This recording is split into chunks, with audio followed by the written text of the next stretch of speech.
বিসমিল্লাহির রহমানির রহিম। মহান আল্লাহ তাআলার প্রতি লাখো কোটি শুকরিয়া আদায় করছি, যিনি আমাদেরকে সুযোগ করে দিচ্ছেন।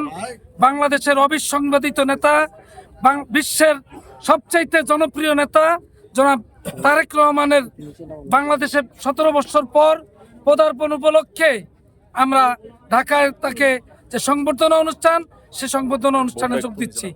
আমরা হেমচর থেকে বগদাদিয়া 12 লঞ্চে প্রায় 1200 নেতাকর্মী নিয়ে আমরা সেখানে অংশগ্রহণ করছি। আমাদের নেতা শেখ ফরিদ আহমেদ মানিক সাহেব সদরঘাটে আমাদেরকে রিসিভ করবেন। সেখান থেকে চাঁদপুর এবং হেমচরের প্রায় 1.5 লক্ষাধিক নেতা কর্মী সহ আমরা ইনশাল্লাহ সভামঞ্চে যোগদান করব। আমরা এমন একটি ইতিহাসের অপেক্ষায় আছি যে ইতিহাস গত 55 বছরে কেউ তৈরি করতে পারেনি, আগামী 55 বছরেও কেউ তৈরি করতে পারবে না। সেই ইতিহাসের জন্য আমরা অপেক্ষা করতেছি। আপনাদেরও সহযোগিতা চাই, দোয়া করবেন। যারা অংশগ্রহণ করছেন শৃঙ্খলা থাকবেন, যারা অংশগ্রহণ করতে পারেন নাই তারা দোয়া করবেন।